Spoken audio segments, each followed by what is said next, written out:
అన్నానికి బెకియా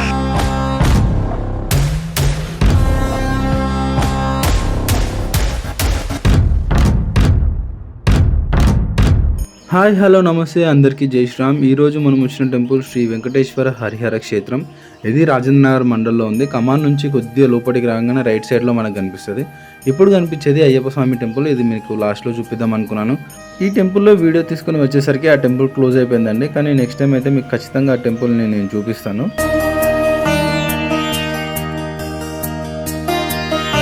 ఈ దేవాలయంలో అతిపెద్ద విగ్రహం మన ఆంజనేయ స్వామిది ఉందండి. ఇది ఎంత హైట్ ఉందనేది మనకు క్లారిటీ లేదు.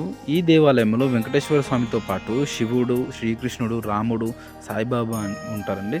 అసలు ఈ టెంపుల్ కొత్త ప్రత్యేకత ఏంటంటే ఈ టెంపుల్ చుట్టూ చాలా ఇల్లులు ఉంటాయండి. కానీ అసలు మనకి ఇంత డిస్టర్బెన్స్ అనేది కనిపించదు. చాలా అంటే చాలా ప్రశాంతంగా ఉంటుంది.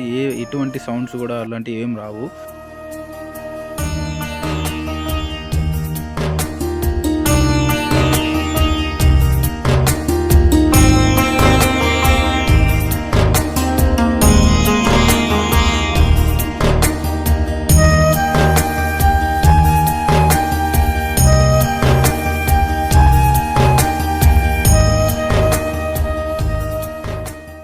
ఈ ఆలయ నిర్మాణం ఎలా జరిగిందంటే ఈ గుడికి పక్కనే ఉన్న కిస్మత్పూర్ విలేజ్లో మనకి వెంకటేశ్వర స్వామి విగ్రహం అనేది లభించింది. సో ఆ విగ్రహాన్ని ఎక్కడ ప్రతిష్ఠించాలని ఆలోచిస్తున్నప్పుడు కిస్మత్పూర్ పక్కనున్న విలేజ్ ఈ రాజనగర్లో పెద్ద గుట్ట పైన హనుమంతుని దేవాలయం ఉందండి. సో హనుమంతుని దేవాలయంలో ఉండొచ్చు కదా ఈ వెంకటేశ్వర స్వామి అని చెప్పి అలా పెట్టడం జరిగింది. సో ఆ టెంపుల్ని అప్పుడు ఆ టైంలో నిర్మించింది ఇప్పటికీ 75 years అవుతుందంట. హనుమంతుని విగ్రహం ఎన్ని సంవత్సరాల నుంచి ఉంది, స్వయంభుగా వెలిచిందా ఏందనేది ఎవరికి క్లారిటీ లేదు. సో మన హైదరాబాద్ వాళ్ళు తప్పనిసరిగా విజిట్ చేయాల్సిన ఒక ప్లేస్ ఈ వెంకటేశ్వర స్వామి దేవాలయం అండి.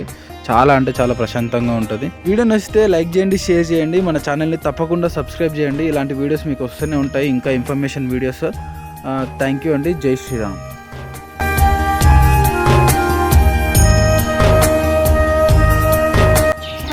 కామెంట్ చేయండి, కామెంట్ చేయండి.